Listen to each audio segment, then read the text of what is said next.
Donc, je suis Sébastien, je suis développeur chez Elastic. Je travaille dans l'équipe cloud et plus particulièrement sur un produit qui s'appelle ECK, qui est le petit nom pour Elastic Cloud on Kubernetes. Donc, c'est un outil qui permet en gros de faire tourner la stack Elastic sur Kubernetes. Donc, on va faire une petite présentation d'une petite demi-heure sur quel est l'intérêt d'utiliser ECK, à quoi ça ressemble, comment on interagit avec lui, etc. Alors, chez Elastic, on a un petit historique quand même avec Kubernetes, hein. Ça fait plusieurs années qu'on a déployé des charts Helm, pour ceux d'entre vous qui sont familiers avec Helm, qui permettent de déployer la stack. Ça fait aussi plusieurs années qu'on s'intègre avec Kubernetes avec Bits. Donc Bits, c'est nos agents qui permettent de collecter des données sur les nœuds de Kubernetes et de les remonter vers Elasticsearch. Et puis, il y a un peu plus d'un an, on a décidé que ce serait bien d'aller un peu plus loin et d'avoir finalement un vrai moyen officiel de faire tourner la stack sur Kubernetes, qui va un peu plus loin au niveau des fonctionnalités que ce que peuvent nous offrir les charts. Donc, pendant cette presse, on va avoir VB Yoda qui va nous accompagner.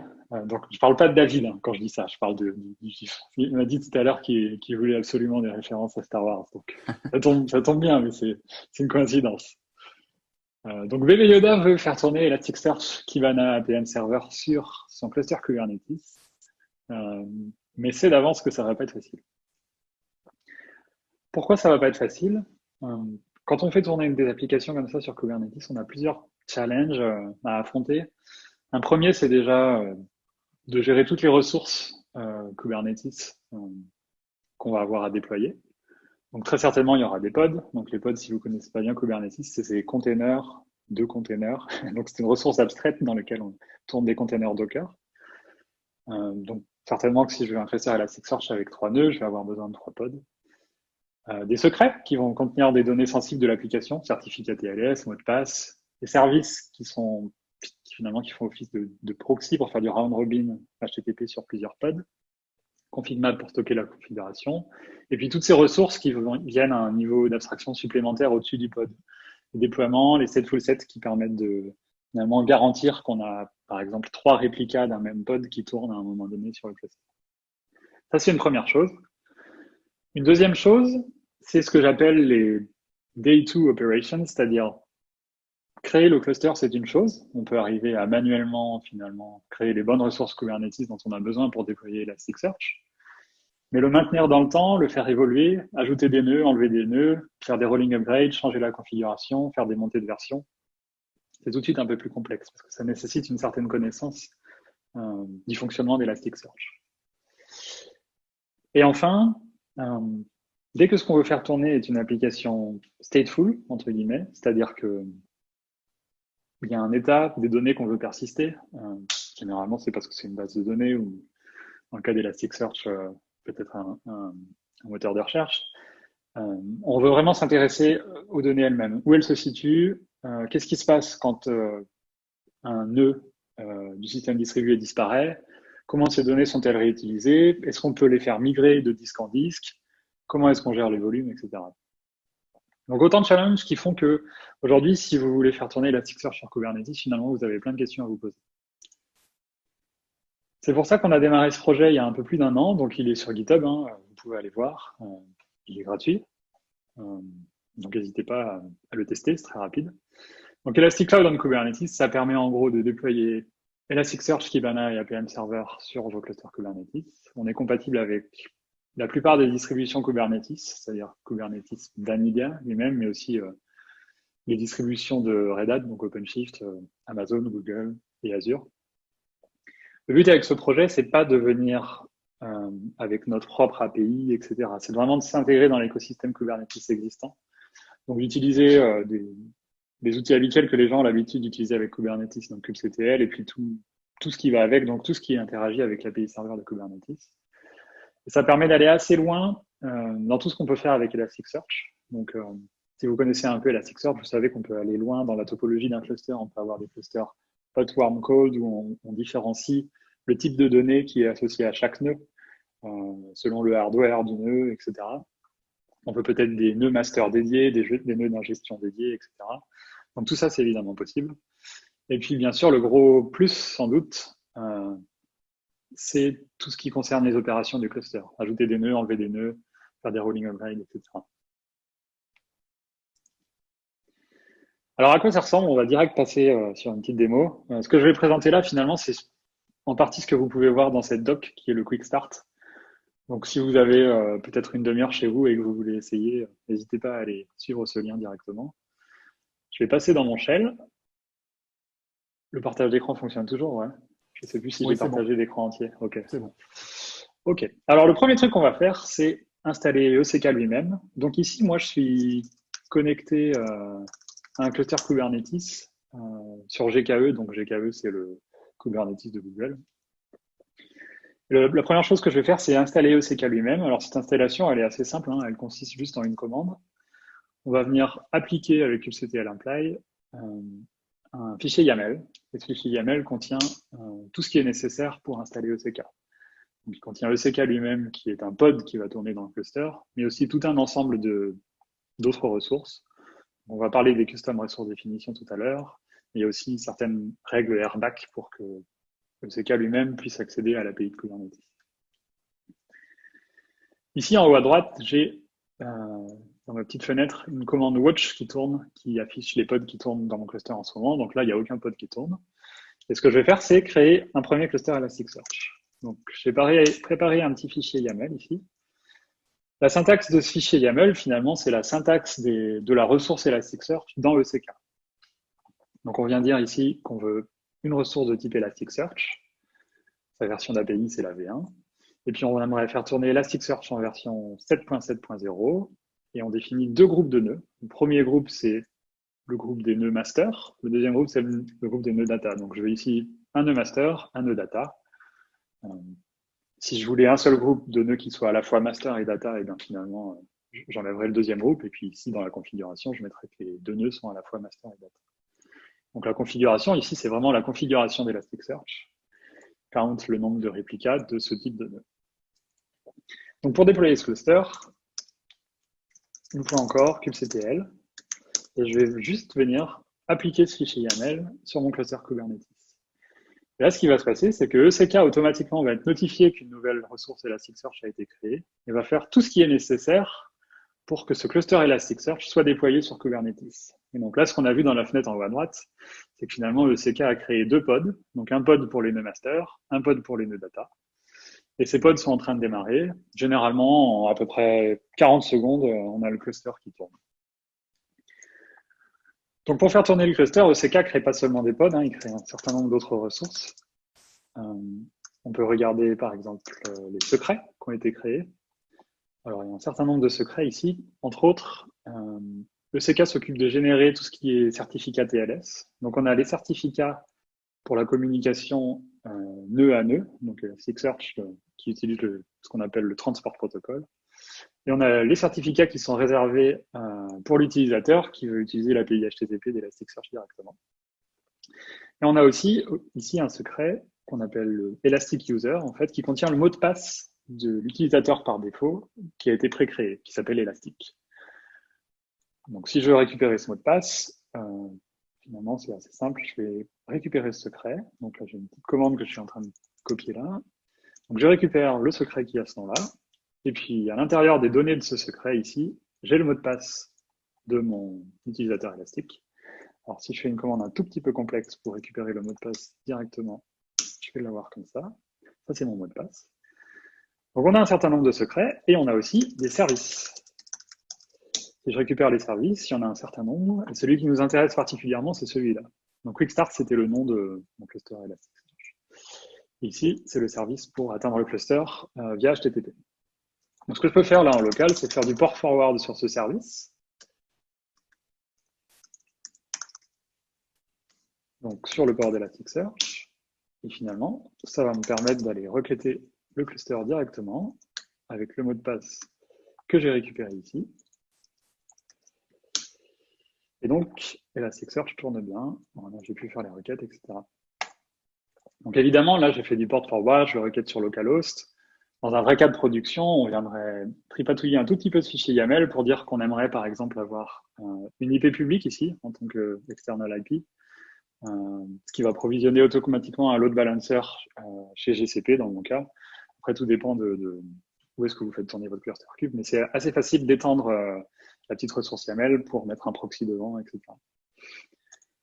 Pour Kibana, on va faire exactement la même chose.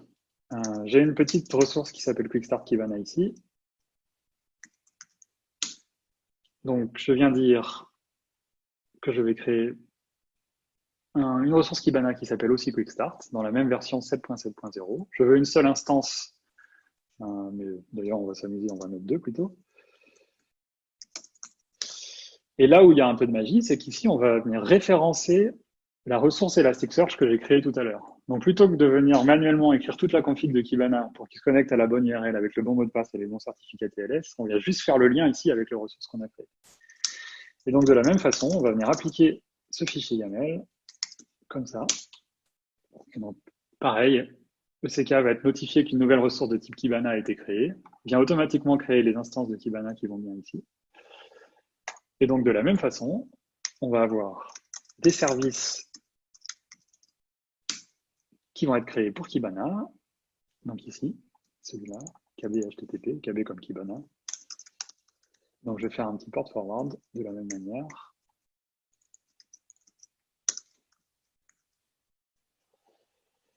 Toc. Et donc dès que Kibana va être prêt, donc on va le voir quand le petit ready ici va passer à 1 sur 1, on va pouvoir accéder à Kibana. Alors tout à l'heure, vous avez peut-être remarqué que ici j'ai passé "-k" à ma commande curl. Par défaut, on active le TLS partout, avec des certificats qu'on génère nous-mêmes. On ne peut pas savoir à l'avance quelle autorité de certification vous utilisez d'habitude, par exemple dans votre entreprise. Donc ce qu'on fait, c'est qu'on génère par défaut des certificats qui sont self-signed, donc signés par ECK lui-même. Évidemment, ils ne sont pas trustés par votre machine. C'est pour ça qu'ici, je passe en insecure, et on va le voir aussi quand je vais ouvrir Kibana.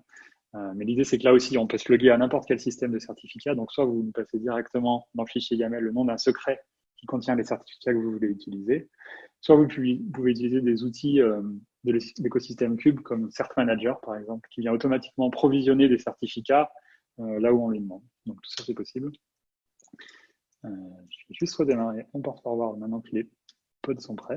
Et logiquement, si je vais là-dessus, j'accède à Kibana, donc la petite alerte sur le certificat. Et donc ici, on va utiliser le même utilisateur qu'on a eu tout à l'heure, qui permet d'accéder à Kibana. Donc, ce même utilisateur Elastic qui permet d'accéder à l'ensemble de la stack directement. Donc, je vais récupérer son mot de passe que j'avais laissé là. Toc. Et ça permet d'accéder à Kibana. Alors, ce qui est pratique au niveau des opérations, je vérifie, mais normalement, oui. Ok, super. Ce qui est pratique au niveau des opérations, c'est que, admettons, je réouvre mon fichier YAML d'Elasticsearch et je décide d'ajouter des nœuds. Par exemple, au lieu de un nœud data, j'en veux 3. Un nœud master, j'en veux 2.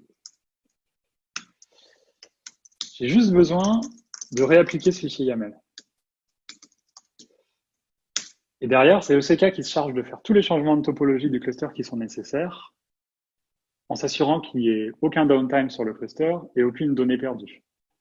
Donc à l'inverse, si je réduis mon nombre de nœuds de 5 à 3, ECK, par exemple, va s'assurer que toutes les données des nœuds qu'on veut enlever sont migrées vers les autres nœuds avant d'enlever les nœuds, pour que tout ça soit un peu safe.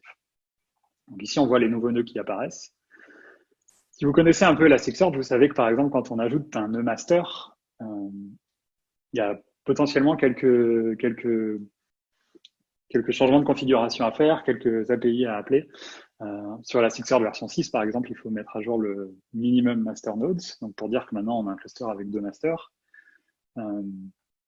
Tout ça est un peu plus simple dans Elasticsearch version 7, mais dans la version 7, par exemple, si on enlève un master, même si c'est pas forcément nécessaire, c'est bien de prévenir le cluster à l'avance que le master va disparaître, comme ça il ne participe plus aux élections de master le temps d'être enlevé. Donc tout ça, c'est des choses que ECK gère directement, l'utilisateur n'a pas besoin de le faire. Un peu de la même façon, si ici je veux mettre à jour mon cluster vers la version 7.7.1, eh bien je viens juste changer de cette version, réappliquer le fichier YAML.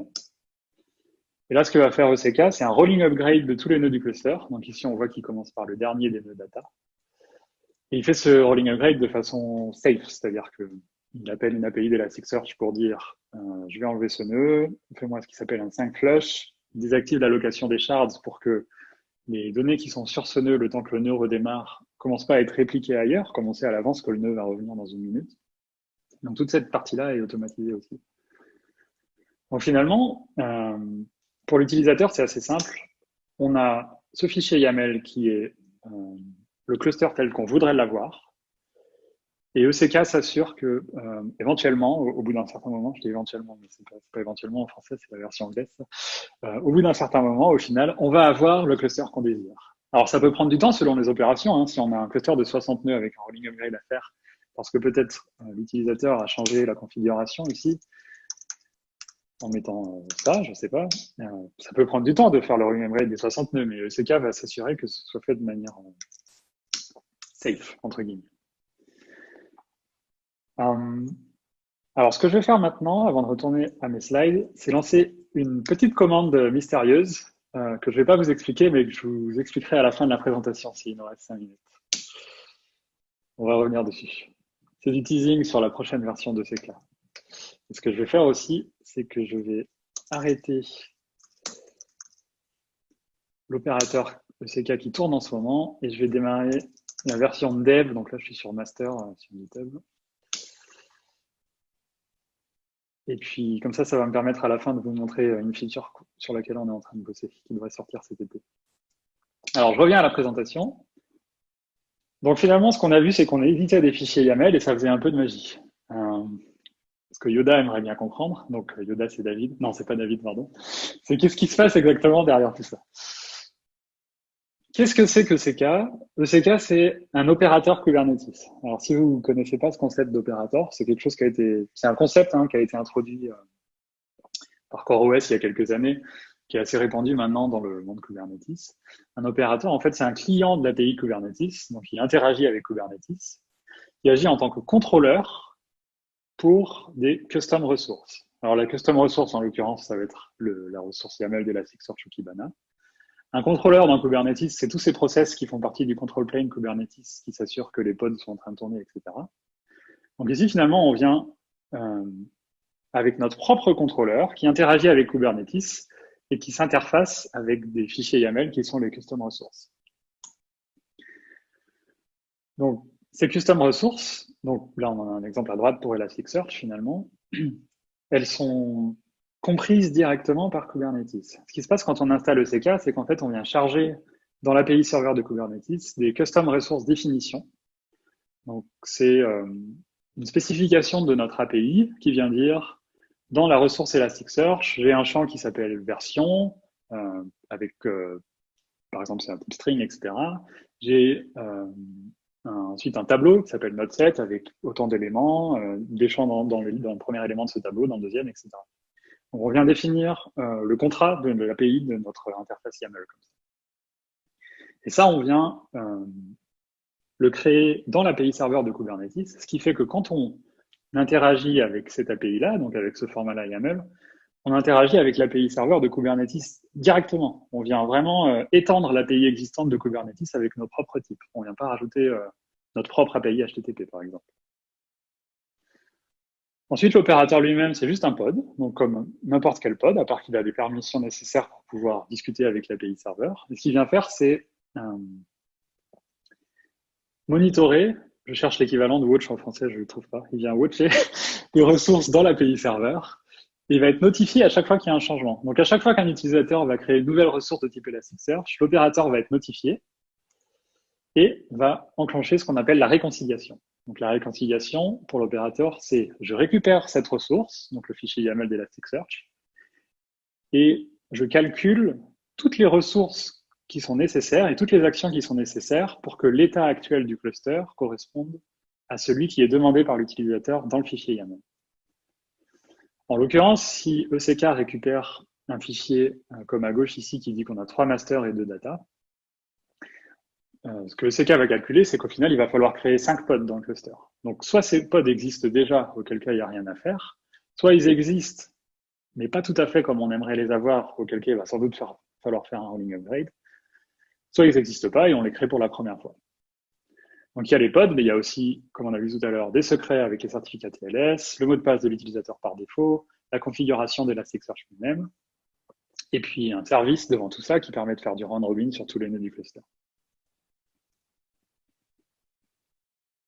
Et cette réconciliation-là, c'est-à-dire le fait de récupérer la ressource, calculer tout ce qui devrait exister et le comparer à ce qui existe vraiment, c'est un truc que CK fait en continu. C'est-à-dire qu'à chaque fois qu'il y a un événement dans le cluster, la ressource Elasticsearch a été créée ou modifiée, ou peut-être un pod a disparu ou un secret a été supprimé accidentellement. On refait cette réconciliation, toujours la même. Du coup, on repasse toujours dans le même algorithme qui s'assure que tout ce qui doit exister existe.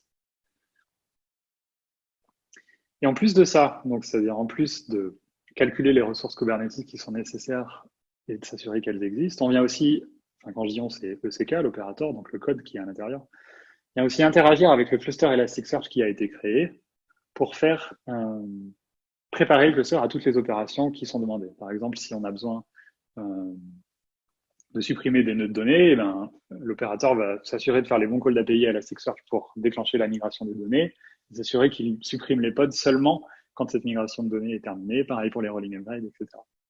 Donc vraiment, l'opérateur, il interagit à chaque fois avec Kubernetes et avec Elasticsearch. On peut aller assez loin. Là, je vous ai présenté un exemple de fichier YAML qui est assez simpliste. Hein. Dans la vraie vie, potentiellement, les utilisateurs veulent beaucoup plus de contrôle sur ce qui se passe. L'idée avec ECK, c'est qu'on arrive avec une configuration par défaut qui permet de démarrer rapidement sans écrire beaucoup de YAML. Mais si vous êtes un power user de Kubernetes, peut-être que vous voulez faire votre propre vous voulez votre propre gestion de gérer les pods, quels labels sont créés sur les pods, comment vous schedulez les pods sur le cluster, etc. Donc on vient avec ici une petite section qui s'appelle le pod template, donc qui permet de overrider tous les réglages du pod par défaut qui va être créé par ECK. Et là, en l'occurrence, si on vient overrider l'affinity, donc c'est vraiment quelque chose qui existe dans la ressource de type pod de Kubernetes, et qu'on veut dire j'aimerais que mon pod il tourne seulement sur les nœuds qui sont tagués avec les labels production ou end-to-end. Voilà comment on peut le faire. Et finalement, ECK va vous faire confiance, il va propager les réglages que vous lui avez demandé dans les pods qu'il va créer directement, pour qu'ensuite ce soit Kubernetes lui-même qui gère cette demande. De la même façon, si on veut venir un peu s'amuser à overrider les variables d'environnement du container Docker d'Elasticsearch, on peut le faire de cette façon. Donc on peut aller assez loin dans ce qu'on peut faire à ce niveau-là. Et là où on peut aller assez loin aussi, c'est dans la spécification des volumes de données. Alors je vous disais tout à l'heure, c'est important la façon de gérer les données quand on gère un service stateful comme Elasticsearch. Dans Kubernetes, il y a un type de ressource qui s'appelle les stateful sets qui existe. Donc on a vu que finalement ECK avait besoin de créer un pod par nœud Elasticsearch. En réalité, c'est pas exactement comme ça que ça se passe. ECK vient créer une ressource qui s'appelle un stateful set, qui est une ressource Kubernetes native. Et ensuite, c'est le stateful set controller de Kubernetes qui vient créer les pods correspondant à ce stateful set. Alors ce qui est intéressant, c'est que dans Kubernetes, en fait, il y a tout un ensemble de contrôleurs qui s'enchaînent comme ça. L'utilisateur vient créer la ressource YAML d'Elasticsearch. ECK, donc qui est lui-même un contrôleur, vient créer un stateful set. Le stateful set controller qui tourne dans le control plane de Kubernetes vient créer des pods. Ensuite, le scheduler vient regarder ces pods et les placer sur des nœuds, etc. Donc, il y a toute une chaîne de contrôleurs. Nous, on est finalement tout au début de la chaîne. L'avantage des stateful sets, c'est qu'ils associent automatiquement un pod avec un persistant de volume. Donc, un persistant de volume dans Kubernetes, c'est vraiment un volume de données qu'on vient monter dans le pod. Donc, comme quand on monte un volume dans un container Docker. Sauf que ce qui est pratique, c'est que le nom du persistant de volume et le nom du pod sont associés ensemble, en gros, ce qui fait qu'un persistant de volume appartient toujours à un seul et même pod. Si jamais le pod est tué parce que le serveur meurt, mais que le persistant de volume était un volume réseau, par exemple, le pod va être recréé sur un autre serveur et réattaché au même volume automatiquement. Donc ça ne veut pas dire qu'on est obligé d'utiliser des volumes réseau. Nous, ce qu'on a observé en faisant des benchmarks récemment, c'est que les volumes réseau les plus performants des plus gros cloud providers sont en fait pas mal du tout niveau performance. Donc pas au niveau de ce qu'on atteint avec des volumes locaux SSD, mais plutôt raisonnable, je dirais. Mais évidemment, on peut aussi utiliser des volumes locaux. Dans Kubernetes, il y a tout un tas de providers qui permettent de gérer les volumes locaux. Et finalement, dans la ressource YAML ici, je vais venir étendre une section qui s'appelle Volume Chain Template et dire pour chacun de mes nœuds, j'aimerais demander 100 gigas de storage. et je veux que tu me provisionnes ce volume avec telle storage class. Donc c'est ici que je vais dire, je veux un persistant disque SSD chez GCP, ou je veux utiliser mon local storage, qui est ma classe pour faire les volumes locaux, etc.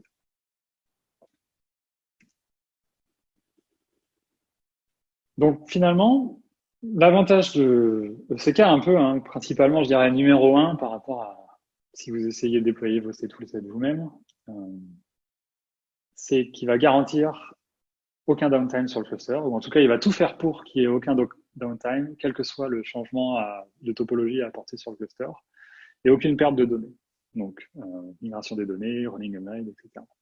Il simplifie pas mal la configuration. On l'a vu, hein, si on veut déployer un cluster simple, le fichier YAML à écrire, il est assez simple.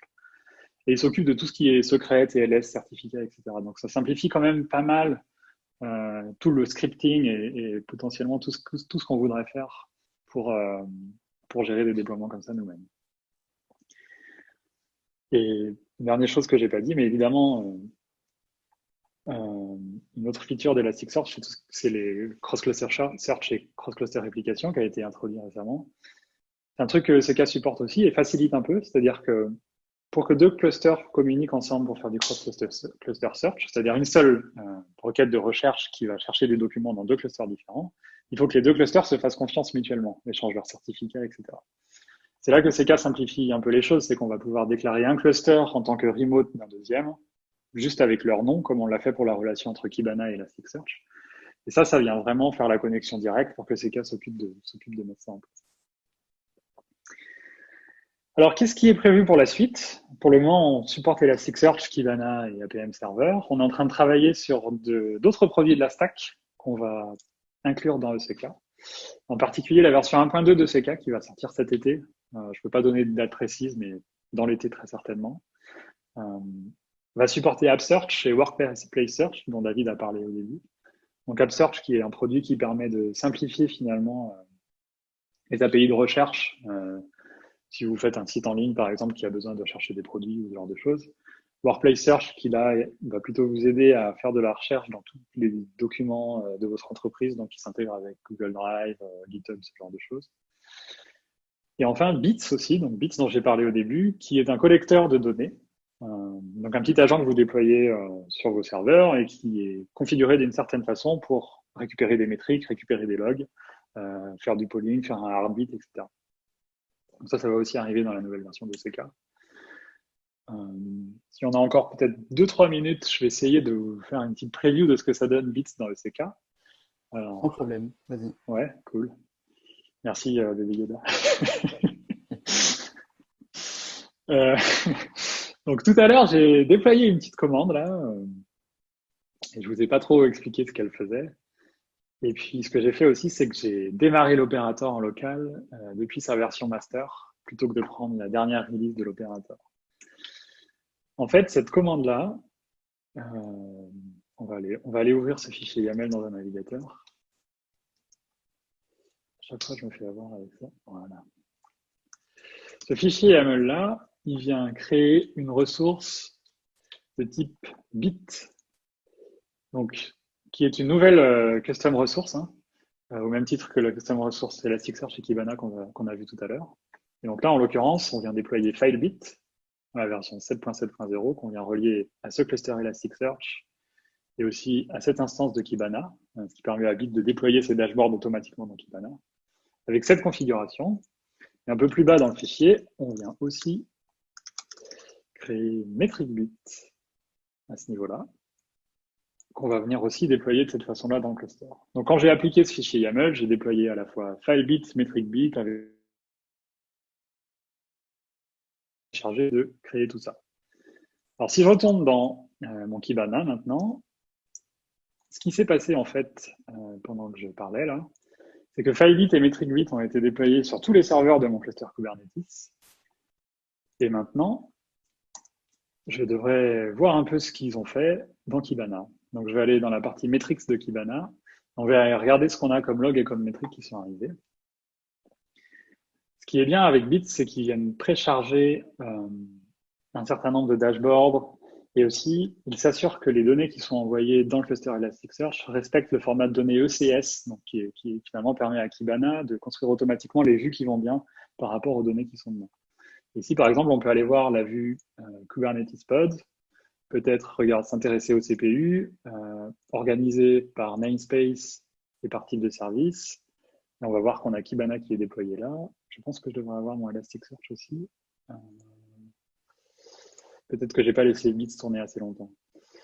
Et si on s'intéresse par exemple au log de Kibana, si je retrouve mon Kibana ici, tac, je vais juste cliquer là-dessus, Kubernetes pod logs, et automatiquement je vais arriver sur les logs de ce pod en particulier. Donc on va accéder comme ça, si on veut, à tous les logs de toutes les instances d'Elasticsearch qui sont en train de tourner, mais aussi de tous les autres pods qu'on fait tourner sur Kubernetes, donc pas seulement Elasticsearch et Kibana, n'importe quelle application. On vient aussi avec un certain nombre de dashboards qui sont chargés par défaut, donc c'est ce que je disais tout à l'heure. Il y en a un qui est particulièrement intéressant, je trouve, c'est le dashboard de monitoring des hosts, alors que je vais essayer de charger. Ici, donc je crois qu'il s'appelle System quelque chose. Metric Build System Overview, il me semble que celui-là est pas mal. Donc ça me donne directement, finalement, en une seule vue, un dashboard de tout ce qui se passe sur mon cluster Kubernetes. Donc l'usage CPU total, le top host par CPU, etc. Quel est le trafic en entrée, trafic en sortie. Si je double-clique sur un host, je vais faire un zoom sur les données de ce host en particulier, donc son usage mémoire, son usage CPU, etc. Je pense que c'est assez lent parce que j'ai mon port forwarding qui bug un peu. Voilà.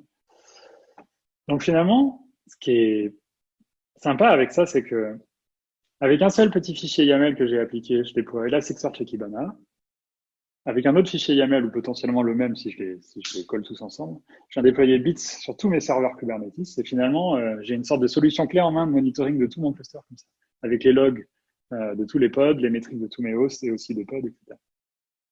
Donc tout ça, c'est work in progress. Hein.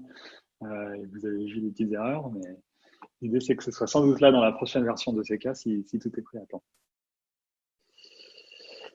Si vous voulez tester ça chez vous, le plus simple, c'est d'aller sur un de ces deux liens, soit sur la page GitHub directement, au plus près du code, soit sur la documentation officielle. Le Quick Start, vraiment, ça prend 5 minutes pour déployer Elasticsearch et Kibana, donc c'est assez simple à prendre en main. N'hésitez pas à essayer, c'est gratuit. Et donc, c'est tout ce que j'avais à dire aujourd'hui. Si vous avez des questions, n'hésitez pas.